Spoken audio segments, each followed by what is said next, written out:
Kabanata 4461. Pagkatapos ng lahat, ang Austrian Bay ay nagbebenta lamang ng pinakamataas na klase na villa at manors. Ang iyong pamilya ay nasa gilid ng pagkalugi. Dapat mong maunawaan kung mayroon kang karapatan na narito o hindi. Kailangan mong mapatunayan bago pumunta dito. Kung hindi, sino ang sa tamang pag-iisip ang magpapakilala sa iyo sa lugar? Nagalit si Nova Anderson. Kinaladkad niya si Mandy Zimmer dito para lamang magpakita sa harap niya. Ngunit hindi niya inaasahan na ang pagdating ni Mandy ay patuloy na maakit ang pansin ni Callum Price. Naiinis siya. Natatakot siya na ang kanyang lalaki ay agad na ibagsak sa kanya, ngunit hindi rin siya maglakas loob na sumalungat sa kanya. Iyon ang dahilan kung bakit siya ay walang pagpipilian kundi ang maglaslas laban kay Mandy sa sandaling ito. Si Mandy ay kumukulo sa galit matapos marinig ang mga salitang iyon. Bakit kailangan kong maranasan dito? Kung hindi ito para sa iyo, hindi ako makarating dito ngayon. Ako? Ano? Hindi ka karapat dapat na narito sa unang lugar. Si Nova ay nagpakawala ng isang panunuya. Ang mga bahay dito ay hindi bababa sa $15,000 bawat square feet.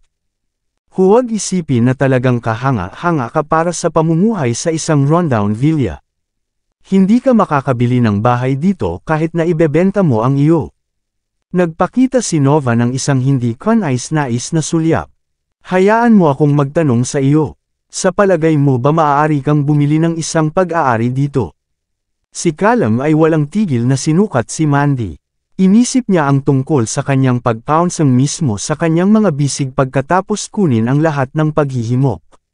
Sige, Nova, sapat na. Nagpakita si Tia Anderson ng isang mapait na hitsura, ngunit ang mga salitang nagmula sa kanyang bibig ay mas mahirap. Alam mo na si Mandy ay nasa isang sorry state. Bakit mo siya ginugulo ng ganito? Sobrang kawalang galang ka. Maliban sa presyo ng pag-aari, kailangan mong mapatunayan bago ka makakabili ng anuman dito. Walang ordinaryong tao ang maaaring magkaroon ng isang bahay sa isang lugar na tulad nito. Kahit na ang mga taong katulad natin ay halos hindi makakaya ng isang maliit na bahay dito. Si Mandy at ang kanyang pamilya ay hindi rin makakabili ng garahe. Si Mandy ay lubos na nasiraan ng loob nang ituro niya si Tia Anderson. Ikaw, nagpakita si Harvey ng isang ngiti bago tapikin ang kamay ni Mandy na pinapakalma siya. Pagkatapos, walang pasubali siyang sumulyap sa ina at anak na babae. $15,000 bawat square feet ay tunog na nakakatakot. Ngunit makakaya namin ang anumang bagay dito kung nais namin. Sigurado ka ba tungkol doon? Sino pa ang nagbigay sa iyo ng karapatang bumili dito? Ang ika-9 na sangay ni Mandy ay nasa isang kakilakilabot na sitwasyon ngayon. Ang kanyang pamilya ay may utang din sa napakalaking halaga ng pera. Wala siyang maigugugol sa isang mapahamak na bahay. Hindi ka ba natatakot na makagat ang iyong sariling dila? Sumulyap si Nova kay Mandy, na puno siya ng kaligayahan matapos makita ang mapait na pagtingin sa kanyang mukha. Si Harvey ay lubos na hindi gumagalang sa kanya bago ito. Kaya, natural lamang ito para sa kanya. Sa kanyang isip, ang pag-drag kay Mandy dito ay ang kanyang pinakamahusay na desisyon kailanman. Hindi lamang siya nagawang panunuya si Mandy, ngunit pinamamahalaang din niya na mapasok si Harvey sa apoy. Wow! Ito ay naramdaman. Sa pamamagitan ng $150,000, ang kanyang kakuhan ay nasa pamamagitan ng bubong. Ito ang kanyang unang pagkakataon na nakakaranas kung ano ito, tulad ng tunay na yapak ng iba. Sapat na, Nova, hindi mo dapat panatilihin ang pagsasabi dito.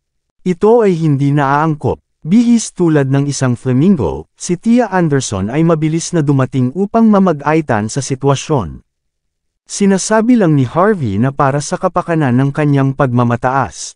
Hindi natin siya mapigilan na magpakita ngayon, maaari ba? Bukod, kami ay mga tao mula sa itaas na bilog sa lipunan.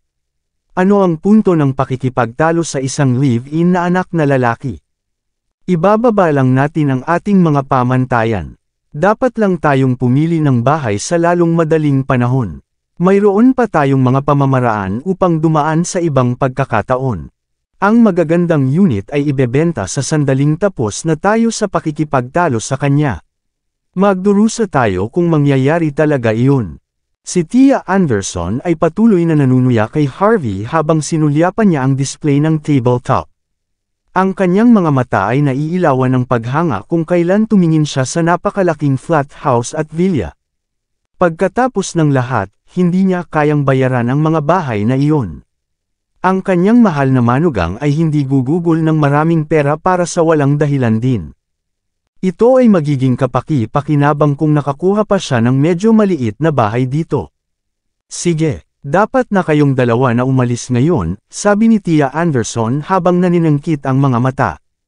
Kailangan naming kumain sa isang pribadong club pagkatapos nito. Wala kang sapat na klase upang makasama kami. Maaari mo lang kaming mapahiya sa iyong kamangmangan. Bago pa masabi ni Harvey York, gaanong hinila na siya ni Mandy Zimmer. Naturally, alam niya na walang point ng pagtatalo laban sa hindi makatwirang ina at anak na babae. Kung hindi ito para kay Lillian Yates na patuloy na nakakasira sa kanya, hindi rin siya pupunta dito sa unang lugar. Takot na umalis si Mandy nang hindi pa siya nakikita na magpakita ng kanyang kayamanan. Si Callum ay nagpakawala ng isang ubo bago nagpapakita ng isang ngiti. Sige, Nova, pumili ng anumang bahay na gusto mo. Naturally, nais ni Callum na humanga si Mandy sa mga salitang iyon. Nakikita lamang ni Nova ang mga maliliit na bahay, ngunit ang kanyang mga mata ay agad na lumingon sa lugar ng villa pagkatapos marinig ang pahayag ni Callum. Gusto ko ng number 49 dito malapit sa pasukan. Ito ay isang magandang lugar. Hindi lamang madali upang eparada ang aming mga kotse, ngunit maluwang din ito na may maraming sariwang hangin. Ang mga mata ni Callum ay umiikot. Sinulyapan niya si Nova na may isang pahiwatig ng galit ngunit mabilis na kumalas sa kanyang kamay matapos na ilipat ang kanyang tingin patungo kay Mandy. Tama, magkano ang isang ito dito? Isang salesperson ang lumakad gamit ang isang libro at isang ngiti sa kanyang mukha. Mayroong isang espesyal na alok para sa number 49 dito. Hindi ito masyadong mahal. Ang kailangan mo lang ay...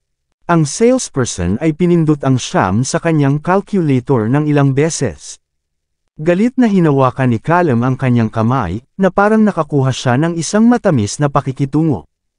Ito ay mura, $1.3 milyong. Iyon ay wala. Bibilhin ko ito. Babayaran ko ang buong presyo ngayon. Mister, ang salesperson ay nagpakawala ng isang ubo upang maghanda si Callum. Marahil ay napalampas mo ang isang zero. Ang bahay ay $13 milyong. $13 milyon. Agad na naging mapotla ang mukha ni Callum. Nakababaliw yan. Siya ay kabilang sa isang mayamang pamilya. Ang kanyang pamilya ay may milyon-milyong dolyar na nagkakahalaga ng mga ari-arian, ngunit walang sapat na daloy ng cash. Ang kanyang ama ay tatalunan siya hanggang kamatayan kung nalaman niya na ang kanyang anak na lalaki ay gumugol ng maraming pera sa ilang babae. Halika, Young Master Price. 30 milyon lamang. Si Nova Anderson ay ngumiti ng maliwanag bago sumandal sa kay Callum Price, at nagpapakyut. Ang pera na iyon ay wala para sa iyo, di ba? Gusto ko ito. Naturally, ang mga layunin ni Nova ay simple. Nais niyang itali ang lalaki kasama ang mamahaling bahay. Pagkatapos ng lahat, siya ay itinuturing na isang henyo na doktor at isang mayamang ginang. Matapos madurog ni Darius Jackson at ang kanyang asawa, ang ospital lamang ang nakakaalam tungkol sa aktwal na katotohanan sa oras na iyon. Ang mga taong hindi alam ay naisip pa rin na siya ay isang henyo. Kasabay ng pera na ibinigay sa kanya ni Darius na tumakbo sa paligid ng mga high-class na lugar, maraming mga mayayamang tagapagmana ang sinubukan na ituloy siya. Kinuha ni Nova si Callum sa lahat. Nais niyang itali siya upang masisiyahan niya ang natitirang bahagi ng kanyang buhay sa kaluwalhatian at kayamanan. Nagalit si Callum at natakot sa parehong oras, ngunit siya ay isang may karanasan na tao. Huminga siya ng malalim at nagpanggap na kumuha ng ilang mga larawan bago tapikin ang kanyang ulo. Nova, tinanong ko lang ang aking personal na dalubhasa sa geomancy tungkol dito. Sinabi niya na ang posisyon ng villa ay medyo maganda ngunit may kamalian din. Ang direksyon na nakaharap sa villa ay masama para sa atin. Maglagay lamang, kukuha tayo ng masamang kapalaran sa iba kung nakatira tayo doon. Dapat tayong makinig sa dalubhasa at kumuha ng isa pang villa. Mayroon bang iba pang may katulad na presyo? Binigyan ni Callum ang salesperson ng ilang mga hitsura, na desperadong pagkuha sa kanya upang magrekomenda ng isang bagay na mas mura. Ngumiti ang salesperson matapos makita si Callum na naglalagay ng harapan. Ang isang ito ay medyo mura, mister. Mayroong isang espesyal na alok para dito dahil malapit ito sa pasukan. Ang number 48 ay $25 milyong. Ang iba ay magkatulad na presyo din. Ang number 1 ay maaari ring umabot ng $150 milyon. Iyon ang dahilan kung bakit ang number 49 ay ang pinakamurang villa sa buong Austrian Bay. Walang mas mura sa isang lugar na tulad nito. Ang mga salita ng salesperson lamang ay sapat na upang gawin sina Tia Anderson at Nova na maging mapait ang kanilang mukha. Sabihin mo lang na hindi mo ito mabibili. Ano ang lahat ng geomancy mumbo jumbo? Hindi mo lang masasabi na ayaw mo dahil ito ay para sa pagpapakita ng ganyan. Si Harvey York ay ganap na hindi iginagalang ang ina at anak na babae ng walang tigil. Kung sa palagay mo ang bahay ay masamang kapalaran para sa iyo, bakit hindi ka makakakuha ng isa sa dalawang ito? $40 milyong lang ang bawat isa. Ang lupain ay medyo mabuti din. Sa lahat ng magandang tanawin na ito, nakakalaan ka. Kumita ng isang napakalaking kapalaran matapos na manirahan sa loob. Ngunit maaari mo bang bayaran ito? Hindi man lang pinigilan ni Harvey. Nagpakita si Callum ng isang kakila-kilabot na hitsura. Ikaw bastard, ikaw. Ano ang kahulugan nito, Harvey? Hindi na mapigilan ni Nova matapos na makita ang kanyang lalaki na hindi nirespeto. Tiyak na kaya ito ni Callum. Ikaw ay isang pinananatiling tao. Ano ang tama na kailangan mong ipakita? Inilunsad ni Tia Anderson ang kanyang mga mata. Ito ay milyon-milyong dolyar na pinag-uusapan natin. Alam mo ba kung ilan ang mga zero? Fine. Titigil na ako. Ngumiti si Harvey. Bilhin ang bahay pagkatapos. Magbayad ka ng buo. Ipakita sa akin kung paano ito tulad. Matapos makita ang malabong ngiti ni Harvey York, nadama na walang respeto siya kay Callum Price. Hinaplos niya ang kanyang ngipin bago galit na ihampas ang kanyang card sa mesa. Bibilhin ko ito. Bibilhin ko ito ngayon. Ito ang isang ito. Itinuro ni Callum ang number 49 villa. Tiyak na hindi siya nagawang maging peke sa pagkakaroon ng $44 milyong. Ngunit hindi pa rin niya kayang bayaran ang bahay na may espesyal na alok. Tama, hahawakan ko agad ang mga pamamaraan. Sumagot ang salesperson ng magalang. Ang kasunduan sa pagbili ay ihanda na sa lalong madaling panahon. Ang mga lagda at blueprints ay inilagay din pagkatapos nito. Napakagwapo mo, Callum. Mahal kita ng 10,000 beses. Masayang hinawakan ni Nova Anderson ang kasunduan sa pagbili bago ibalot ang kanyang mga braso sa kay Callum at hinalikan ang kanyang pisngi. Ang taong ito ay masunurin lamang. Hindi ako makapaniwala na binili niya ako ng villa. Si Callum, na tila casual tungkol sa sitwasyon, ay dumudugo sa kanyang puso. Halos $15 milyong ang nagastos niya sa sandaling iyon. Ang daloy ng cash ng pamilya ay lubos na nawala. Ang kanyang pag-asa na mabuhay ang kanyang buhay sa debauchery ay nasa apoy. Ngunit pagkatapos ng pag-iisip ng pamagat ni Nova bilang isang henyo, nakalaan siyang magpakasal sa isang kamanghamanghang babae. Naniniwala rin siya na naisave ni Nova ang anak na babae ni Darius Jackson. Sa pamamagitan ng isang malaking pabor, alam ni Callum na sulit ito.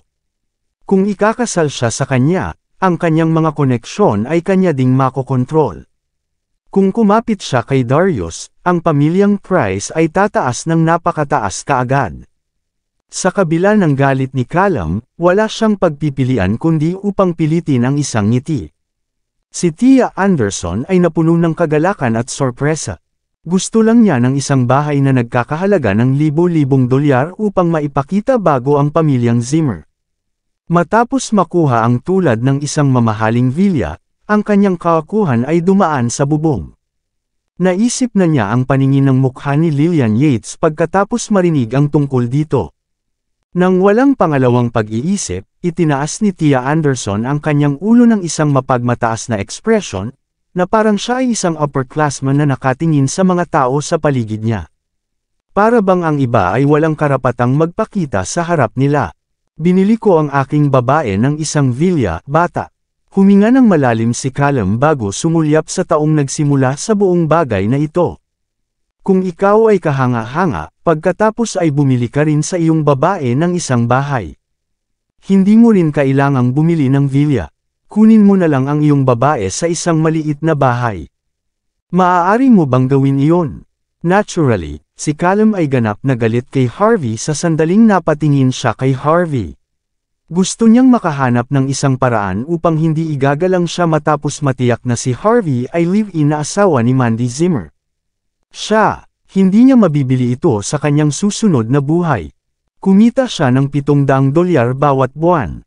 Kung nais niya ang isang bahay dito, dapat na nagsimula siyang magtrabaho mula noong sinaunang panahon. Si Nova ay hindi wastong tumingin kay Harvey, na parang siya ay higit na mataas.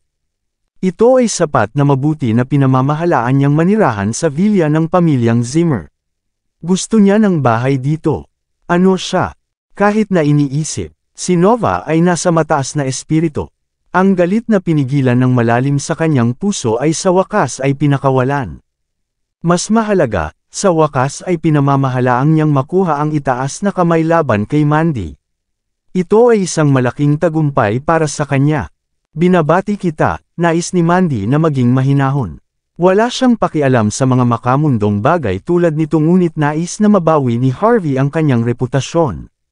Pagkatapos ng lahat, ang pagnanais ng isang babae na manalo ay malakas. Kailangan din kita batiin, Mandy. Ngumiti si Harvey bago ilabas ang card ng pintuan ni Darius. Narito ang door card ng number 1 villa. Isang maliit na sorpresa para sa ating 3 anibersaryo. Maraming salamat sa lahat ng sumusubaybay. Please subscribe and follow my YouTube and Facebook channel, Pilipino Novel. Maraming salamat po. Kabanata 4465. Ang number 1 villa. Iyon ay $150 milyong. Ang karamihan ng tao ay lubos na nagulat matapos marinig ang mga salita ni Harvey York. Si Tia Anderson, na tila labis na may pagmamataas bago, agad na nagyelo matapos makita ang card sa kamay ni Mandy Zimmer. Hindi mapigilan ni Nova Anderson ngunit sinampal ang sarili sa mukha. Matapos matiyak na hindi siya nangangarap, ang kanyang mga mata ay napuno ng isang halo ng paghanga, paninibugho, at poot. Kahit na si Callum Price, na naisip ang kanyang sarili bilang isang tao sa isang mayaman na bilog, ay may malamig na pawis na tumutulo sa kanyang likuran. $150 milyong na regalo. Hindi niya kayang bayaran ang villa kahit na ibenta niya ang kanyang katawan. Nagyelo si Mandy matapos makita ang mga marka at pattern sa card. Ito ang number 1 villa. Siya ay likas na tanong. Tama ka, sagot ni Harvey. Ito ang aking regalo sa iyo para sa ating 3 anibersaryo. Matapos marinig ang mga salita ni Harvey, maraming tao ang sumiksik, na humahanga kay Harvey habang nagchichismisan na parang bagyo. Ang lahat ay mahusay na gawin, ngunit ito ang kanilang unang pagkakataon na makita ang isang tao na gumugol ng maraming pera dito. Ngayon ay nandito ang tunay na tycoon. Pinilit ni Nova ang isang ngiti matapos makita si Harvey sa limelight. Paano mo hindi alam kung ano ang kaya niya, Mandy? Kung maaari niyang dalhin ang maraming pera, ang mga baboy ay lumilipad na. Bumalik kay Tia Anderson ang kanyang katinuan bago ang pagkagat sa kanyang mga ngipin. Tama na, si Harvey ay isang live-in lolang. Nabubuhay siya sa kanyang pagbabago sa bulsa. Sa palagay mo ba mabibili niya ang number 1 villa? Ano ang isang biro? Dapat ay bumili siya ng isang random card online upang lokohin ang lahat. Gusto lang niyang magpakita sa harap namin. Hayaan mong sabihin ko sa iyo, Mandy. Hindi ka maaaring maging nakakahiya na para lamang magpakita. Nagpakita si Tia Anderson ng isang mapait na pagtingin sa kanyang mukha. Hindi ko nais na mang-insulto sa iyo, Harvey. Ano ang punto ng pagiging mapagmataas na ito? Ang mga taong katulad namin ay palaging naging maingat. Iyon ang dahilan kung bakit kami matagumpay. Excuse me. Ako ang manager dito. Maaari ko bang makita ang card? Tiningnan niya ang card sa kamay ni Mandy. Magaan na tumango si Mandy bago ibinigay ang card. Ang cards ay totoo. Ito ay kabilang sa number 1 villa. Ang manager ay tumagal ng ilang sulyap bago scan ang card para sa pagiging tunay nito. Ang ina at anak na babae ay nakaramdam ng kahabag-habag matapos makita ang paningin. Naisip nila na bumili si Harvey ng peking card. Ngunit ito ay totoo. Gusto ni Tia Anderson at Nova na isampal ang kanilang mga ulo sa lupa ng napakasama. Nagsimula ring magpanik si Callum. Alam niya na wala na siyang paraan upang hindi igalang si Harvey. Mapapahiya din niya ang kanyang sarili. Pagkatapos ng lahat, isang $15 milyong na villa ay wala kumpara sa $105 milyong na villa. Sa sandaling ito, dumilim ang mukha ng manager. Maaari ko bang tanungin kung saan mo nakuha ang card? Hindi ko ito binili. Ito ay, sagot ni Harvey York. Sino ito? Malamig na sumulyap ang manager. Ninakaw mo ito, hindi ba? Lahat ay nagyelo bago sila nagpakita ng mga kakaibang ekspresyon sa harap ni Harvey. Ninakaw niya ito. Baliw ba siya? Sa palagay niya ay sa kanya ang villa dahil lamang sa pagnanakaw ng isang card. Baliw siya. Ang mas hinahangaan nila si Harvey dati, mas hinamak nila siya noon. Ikinalulungkot nilang makita si Harvey sa ilaw na iyon. Nais nilang bumalik sa oras para lamang sampalan ang kanilang sarili sa mukha. Si Mandy Zimmer ay gaanong sumimangot bago sila nababahala na tumingin kay Harvey. Kailangan mong kumuha ng responsibilidad para dito. Sumimangot si Harvey sa manager. Ipapakita ko sa iyo ang responsibilidad. Sininyas ng manager ang kanyang mga daliri bago dumating ang ilang mga bodyguard. Ito ang Austrian One, ang nangungunang villa ng Austrian Bay. Hindi ito ipinagbibili, at hindi rin ito mortgage. Ito ang villa ng aming chairman, si Darius Jackson mismo. Ang card ay dapat na kanya. Paano ito natapos dito? Huwag mong sabihin sa akin na kinuha mo ito mismo. Hindi mo masasabi na ito ay isang card ng pinto para sa Austrian One kung iyon ang kaso. Magsalita, ninakaw mo ba ito mula kay Ginoong Jackson? Sabihin mo ang totoo, kung hindi, ikukulong ka namin sa likod ng mga rehas. Ang manager ay mabangis na nag-iimbestiga kay Harvey. Nakaramdam siya ng matagumpay sa araw na iyon.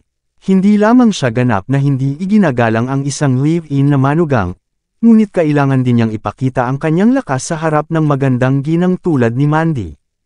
Mas mahalaga, pinamamahalaan niya upang mahanap ang nawalang pinto ng card ni Darius. Ito ay isang malaking pakikitungo. Baka ma-promote ako sa susunod na araw. Makakakuha rin ako ng magandang asawa. Ang aking buhay ay uunlad. Ninakaw niya ito. Tumalon si Nova Anderson sa tuwa. Alam ko ito. Ang isang pinananatiling tao ay hindi kailanman makakabili ng tulad ng isang mamahaling villa. Tama siya, kahit na hindi ako makakakuha ng maraming pera, pabayaan mo siya. Malamig na sabi ni Callum Price. Natutuwa si Tia Anderson nang mapagtanto niya na may pagkakataon siyang sipain ang isang lalaki habang siya ay bumaba. Oh, Harvey, paano ka? Ayaw kong pag-usapan ng tungkol sa iyo na tulad ng isang sakam na pinananatiling tao. Ngunit ngayon ikaw ay nagnanakaw pa rin mula sa mga tao para lamang magpakita. Sinusubukan mo bang ipahiya ang iyong buong pamilya? Pinapahiya mo ang lahat. Pinapahiya mo si Mandy.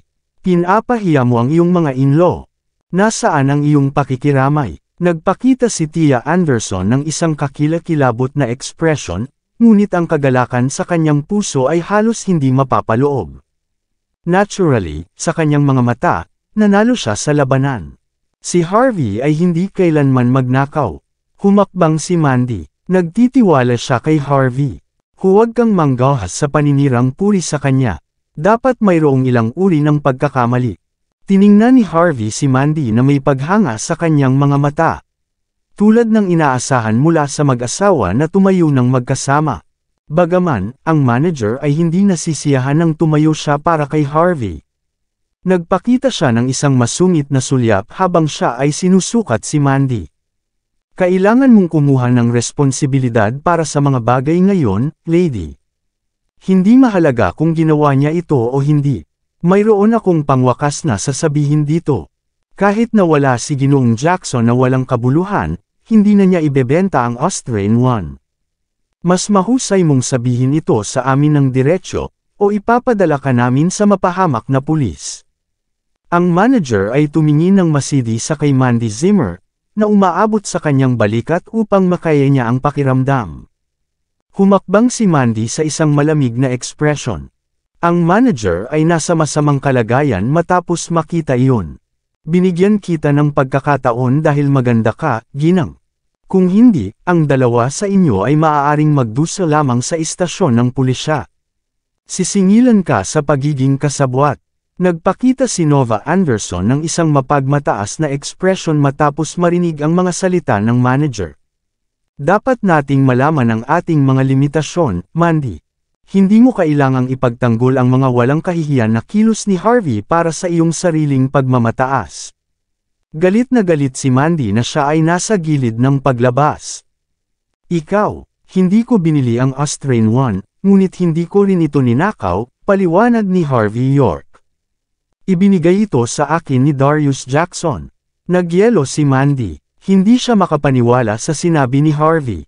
Anong biro? Dapat nagbibiro ka. Kilala ka ni Ginoong Jackson. Ibinigay niya sa iyo ang villa. Ang manager ay malamig na tumawa na may lubos na pagkasuklam at kasuklam-suklam. Ininsalto mo ba ang aming talino dito? Ang magagandang salesperson ay malamig na sumulyap kay Harvey, na iniisip niya na nagsagawa siya ng mga iligal na bagay sa murang edad. Si Nova ay nagpakawala ng isang panunuya. Umiling-iling si Tia Anderson. Nagsasalita ka pa rin ngayon. Ano ang punto? Ano ang lahat ng kaguluhan dito? Isang marangal ngunit magandang boses ang sumigaw. Sa tingin mo ba ay nakatayo ka sa isang mapahamak na merkado? Gaano nakakahiya ang makakakuha ng mga tao? Ang ilang mga tao sa labis na kasuotan ay lumitaw sa harap ng karamihan. Ang nangungunang tao ay walang iba kundi si Ginang Jackson mismo. Ang mukha ni Nova ay agad na nawala ang lahat ng kulay. Hindi niya inakala na siya ay makasalubong ni Ginang Jackson dito, sa lahat ng mga lugar. Mrs. Jackson, magandang hapon. Nagmadali ang manager bago itinuro si Harvey. Ang magnanakaw na ito ay nagnanakaw ng card ng room ni Ginoong Jackson. Nagyelo si Ginang Jackson bago siya tumawa. Sino ang maglakas loob na gumawa ng ganoong bagay? Ako. Ngumiti si Harvey. Inilipat ni Ginang Jackson ang kanyang malamig na titig. Ang kanyang buong katawan ay nagsimulang nanginginig sa sandaling nakita niya ang mukha ni Harvey. Master York, ano ang nagdadala sa iyo dito? Bulalas niya ng may ngiti sa kanyang mukha, at tumatakbo patungo kay Harvey. Master York, nabigla ang manager matapos marinig ang mga salitang iyon. Kilala mo ang magnanakaw na ito, Ginang Jackson. Nagkakamali ka ba? Live-in son-in-law lang siya. Hindi isang uri ng master. Si Callum Price at ang iba pa ay nagyelo. Hindi nila inisip na sina Harvey at Ginang Jackson ay talagang magkakilala. Narito ako upang tumingin sa Austrian One, sabi ni Harvey York. Hindi ko akalain na ang isang random na manager ay tatawagan lamang ako na isang magnanakaw sa wala. Natatakot ako na bigyan ako ni Ginoong Jackson ng pahayag tungkol dito. Ang mga mata ni Ginang Jackson ay likas na kumibot. Sinampal niya ang manager nang hindi man lang nag-aalangan. Sampal, bulag ka ba, bastard? Si Master York ay ang aming pinapahalagahan na panauhin. Tinawag mo siyang magnanakaw. Sino ka sa palagay mo? Tumawag ka ba sa mga pulis? Mayroon ka bang isang hiling na kamatayan o kung ano? Lumayas ka. Lumabas ka rito ngayon. Hindi namin kailangan ng mga snobs na nagpapalayo sa katotohanan na katulad mo. Galit si Ginang Jackson. Sino si Harvey? Siya ang tagapagligtas ni Chana Jackson, mahalagang panauhin ng pamilyang Braff, isang dalubhasa sa geomancy, at isang martial artist. Kahit na si Ginang Jackson ay dati nang nadurog at napilitang humingi ng awa. At gayon pa man ang isang tagapamahala lamang ay nang ahas na sumalungat sa kanya. Sinusubukan ba niya akong patayin? Pagkatapos ng lahat, sa wakas nakuha ni Ginang Jackson ang kapatawaran ni Harvey. Si Darius Jackson ay hindi mag-atubiling tapusin ang kanyang buhay kung siya ay magalit ulit. Agad na nagbago ang ekspresyon ng manager. Auntie, ano? Sampal. Sinampal muli ni Ginang Jackson ang manager sa mukha. Umalis ka. Naririnig mo ba ako? Gusto mo bang ulitin ko ito? O gusto mo bang sipain kita sa halip? Tinakpan ng manager ang kanyang mukha. Hindi siya maglakas loob na tumanggi noon. Alam niya ng eksakto kung paano siya magtatapos kung ginawa niya. Naunawaan niya kung paano nagtatrabaho si Ginang Jackson. Lahat ay patay na tahimik. Walang nag-iisip na maraming mga plot twists. Hayaan ang katotohanan na si Harvey ang may-ari ng Austrian One. Mas mahalaga, ibinigay ito ni Darius sa kanya. Ang mga mata ng kababaihan ay naiilawan, na desperadong nais na mag-pounce mismo sa mga braso ni Harvey. Si Tia Anderson ay mukhang kakila-kilabot matapos marinig ang mga salitang iyon. Hindi na mapigilan ni Nova ang kanyang galit. Mrs. Jackson, ano ang tama ng isang live-in law na tulad nito kahit natanggapin ang Austrian One? Galit na galit si Nova kaya lubos niyang nakalimutan na naisave pa ni Harvey si Chana. Ang mukha ni Ginang Jackson ay agad na naging madilim. Ang mga kakayahan ni Master York ay paraan na lampas sa iyong pag-unawa. Hihihi, ganun ba? Si Nova ay nagpakawala ng isang malamig na tawa. Gaano siya kahanga-hanga? Siya ay isang pinananatiling lalaki. Ginagawa pa niya, dapat kang nalinlang, Mrs. Jackson. Hindi matatanggap ni Nova ang katotohanan na mas malakas si Harvey. Sampal, sampal, sampal. Si Ginang Jackson ay kumukulo sa galit matapos marinig ang mga salitang iyon. Umakyat siya sa kay Nova bago sinampal si Nova ng ilang beses. Gaano ka mangahas? Wala kang karapatang kutsain ang iginagalang na panauhin ng pamilyang Jackson. Nagpapanggap kang isang doktor at pinukpok ang pamilya. Halos mapatay mo ang aking anak na babae. Hindi lamang hindi ka sumasalamin sa iyong mga masasamang aksyon, ngunit narito ka rin sa pag-iinsulto sa kay Master York. Hinayaan kita sa isang bagay. Lumabas ka lang na hindi nasaktan dahil tumayo si Master York para sa iyo. Kung hindi ito para sa kanya, makukulong ka na ngayon. Binibigyan kita ng isang araw. Kung hindi mo ibabalik ang $150,000 sa pamilya, kukunin namin ng pulisya na maging kasangkot. Makukulong ka sa likod ng mga rehas. Ngayon umalis ka na. Sinampal ni Ginang Jackson si Nova Anderson sa kanyang mukha. Ang kanyang mukha ay lubos na namamaga habang siya ay ipinadala na lumilipad. Tapos na ako. Tapos na ako. Si Nova ay nahulog sa lupa, na paralisado. Tinakpan niya ang mukha niya nang lumuluha siya. Habang pauwi na sila, si Mandy Zimmer ay mukhang nalilito nang tumitig siya sa kay Harvey York. Ano ang eksaktong ginawa ni Nova? Bakit niya kinuhaan si Ginang Jackson ng maraming pera? Ang kanyang anak na babae, si Chana Jackson, ay nasangkot sa isang pagbangga ng kotse. Nagawa kong e-save siya pagkatapos ng pag-agaw buhay sa aksidente. Nagyelo si Mandy. Ano? Paano? Mayroon ka bang mga kasanayang medikal? Hindi ko. Kinaladkad ko lang siya bago sumabog ang sasakyan niya. Si Nova ay isa sa mga nurse na dumating sa isang ambulansya. Kinuha niya ang kredito na sinasabing na-save niya si Chana. Iyon ang dahilan kung bakit binigyan siya ng pamilyang Jackson ng pera. Matapos malaman ni Ginang Jackson na hindi si Nova ang nagligtas ng kanyang anak. Ngunit dahil maayos na si Chana, pinahintulutan niya si Nova sa kawit. Bagaman, walang inaasahan na tatakbo siya kasama ang kanyang tseke. Ginamit din niya ang pera upang makakuha ng isang mayamang lalaki. Kalmado na ipinaliwanag ni Harvey ang sitwasyon. Nakikita ko. Tila may paghahayag si Mandy. Hindi nakakagulat na binalak ni Nova at ng kanyang ina na bumili ng bahay sa Australian Bay. Nagpapanggap lang si Nova pagkatapos ng lahat. Isang kahihiyan na bumagsak siya muli kay Ginang Jackson. Nawala ang kanyang villa, gayon din ang kanyang lalaki. Ang mga taong tulad ni Callum Price ay napakatalino. Matapos madama ang puot ng pamilyang Jackson, agad niyang hinawakan ang kasunduan sa pagbili bago matisod sa labas ng lugar. Dapat kang lumayo sa kanila. Hinawakan ni Mandy ang kanyang pagtawa. Isusulat kanila sa natitirang buhay nila para dito.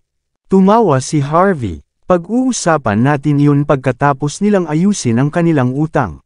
Ito ay hindi tulad ng maraming pera, ngunit ang mga ordinaryong tao ay hindi makagawa ng maraming pera.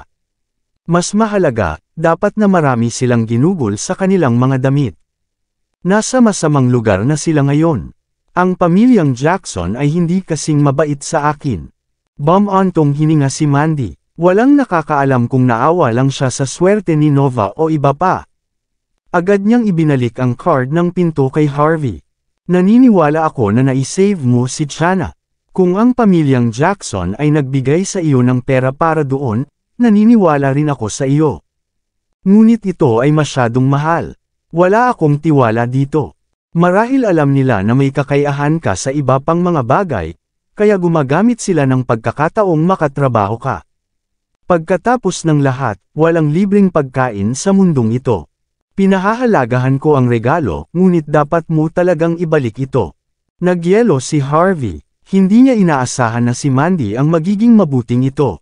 Nais niyang ipaliwanag ang sitwasyon, ngunit sa huli, nanatili siyang tahimik. Ang pagbubunyag ng labis ay makakasama lamang kay Mandy. Kahit na ang villa ang kanilang ikatlong regalo sa anibersaryo, hindi ito matutulungan kung ayaw ni Mandy. Kabanata 4470. Hindi mahalaga kung ano ang ibibigay mo sa akin, Harvey, sabi ni Mandy Zimmer matapos makita si Harvey York. Ito ay sapat na naalala mo ang ating anibersaryo. Magaan na tumango si Harvey. Tinawagan kita ngayon upang sabihin sa iyo na kalimutan na ang nakaraan. Masisira ko rin ang ugnayan kay Silas. Kapag gumaling si inay, kakausapin ko rin siya. Makakasal muli tayo sa lalong madaling panahon. Hindi ka rin dapat makipagtalo sa kanya, okay? Naturally, talagang pinangalagaan ni Mandy si Harvey. Si Harvey ay nagpakawala ng isang mapait na tawa. Anumang iba pa ay magiging madali. Ngunit hindi si Lillian Yates. Hindi yun mahina si Harvey. Ang isang babaeng tulad ni Lillian ay magiging sanhi ng problema sa wala. Pinarada ni Thomas Burton ang kotse sa harap ng pasukan ng pamilyang Zimmer habang ang dalawa ay nakikipag-usap pa rin. Si Harvey ay nag-atubili. Dapat muna kang magtungo, kukunin ko lang. Bumaba ka, ito rin ang iyong tahanan. Agad na kinaladkad ni Mandy si Harvey. Dapat kang manatili dito para sa gabi. Bumantong hininga si Harvey bago walang magawa kasunod ni Mandy sa loob. Matapos magtungo sa pangunahing bulwagan, ang hapagkainan ay napuno ng lahat ng uri ng pagkain. Maliban kay Simon Zimmer at Lillian, ang kanilang mabubuting biyenan, sina Gabriel Lee at Avery Foster, ay naroon din. Ang apat ay maligaya na nakikipagkwentuhan ng magkasama habang umiinom ng isang bote ng 1987 Lafite. Ito ay tulad ng isang grandeur na paningin. 12 ng mga regalo ang nakalagay sa talahanayan ng kape. Ang ilan sa mga pakete ay may insignia ng pamilya John sa kanila. Malinaw na narito si Silas John. Matapos makita si Harvey na nagpakita, dumilim ang mukha ni Lillian bago siya malamig na tumawa. Ang mga mata ni Simon ay kumaibot. Harvey, Mandy, nandito kayo. Halika kumain ka. Naturally, naramdaman pa rin ni Simon na bahagyang nagkasala sa nangyari sa Royal Clubhouse. Malinaw na, hindi pareho ang pakiramdam ni Lillian. Nonsense! Ang pagkain ito ay kabilang sa aking mahal na manugang, hindi sa isang walang pasasalamat na pinananatiling tulad niya. Dahil hindi mo nais na umuwi, pagkatapos ay manatili sa lugar ng mapahamak na lugar magpakailanman. Sinubukan ni Silas na mailigtas ang kanyang relasyon sa pamilya.